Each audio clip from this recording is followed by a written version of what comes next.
A three-hat day.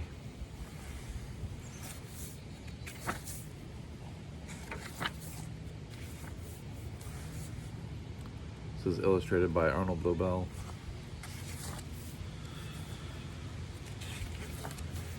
R. Pottle III loved hats.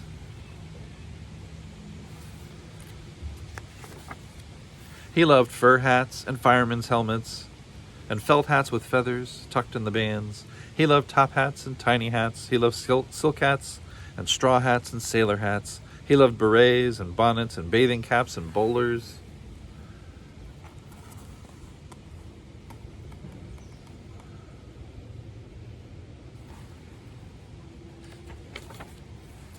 R. Pottle was the last of a long line of Pottles.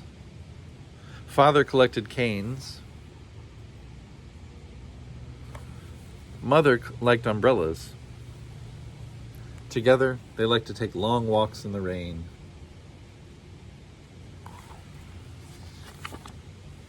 After a happy life together, Mother and Father died. R. lived by himself in the Pottle mansion. He was rather lonely. He dreamed of meeting his future wife in the rain, and he dreamed she would be wearing the perfect hat. You notice the mansion is made out of canes and umbrellas.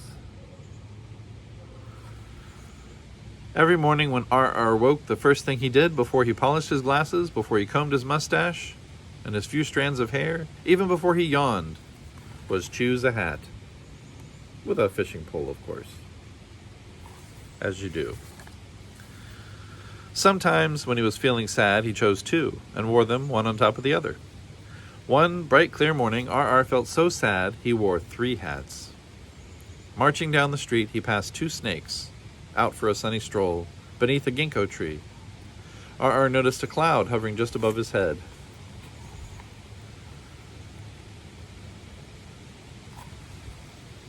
He passed 2 bluebirds doing a fancy waltz in midair.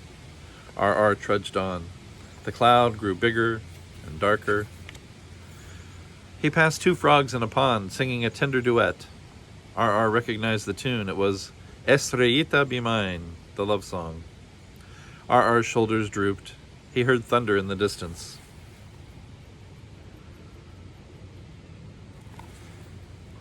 There was only one thing left to do on such a glum day.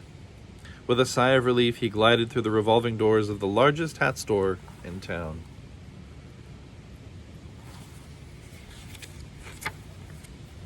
What hats! There were fezzes and face veils, tiaras and tam o' shanters. There were sombreros and skull caps, pillboxes and panamas.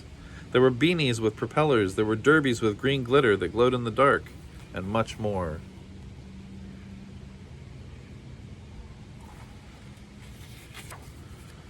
R. began to zigzag in and out among the hats. His spirits rose. He tried on the fez and twirled his mustache. He tried on the derby and struck a devil-may-care pose. He tried on the sombrero and did a little jig. The pom-poms hit his nose. "What are you doing?" A sharp voice rang out. R. was doing a pirouette. An angry saleswoman pointed at him, scowling. "Stop that," she said.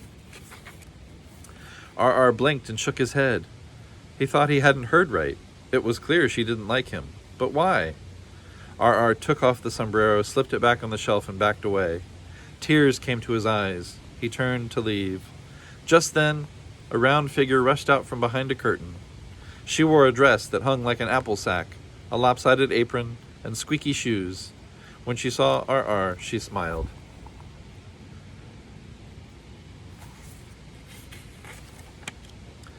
It was the sweetest smile he had ever seen, and above that smile was a hat.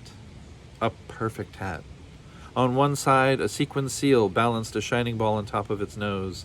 On the other, tiny gold bells jangled, and a plume as soft and gray as fog graced the peak.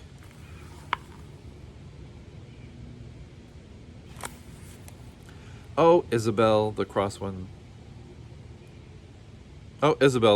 said, "that little man is messing up our hats. Look, he's wearing 3, one on top of the other." "Little man," thought R, squaring his shoulders, but Isabel was still smiling broadly at him. Why, Ida, she said, we don't sell sailor hats. She stepped up to R and gently took off the sailor hat.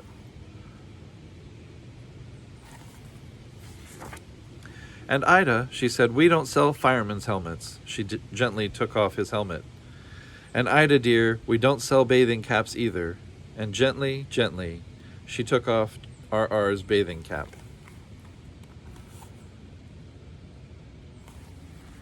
It's clear, said Isabel, balancing on her toes, that this man is no messer-upper of hats. It's very clear, she said, balancing RR's 3 hats in her arms, that this man is a lover of hats.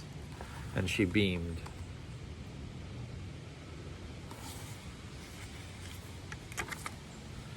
RR took off his glasses and polished them with his handkerchief. He cleared his throat.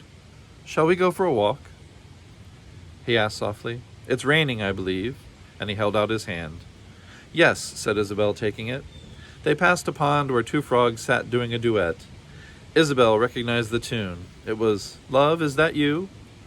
RR and Isabel hummed along as they danced down the road.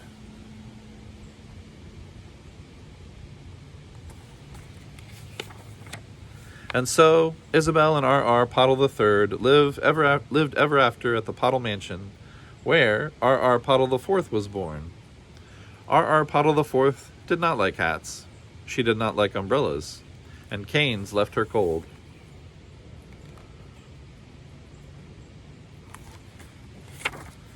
RR Pottle IV loved shoes.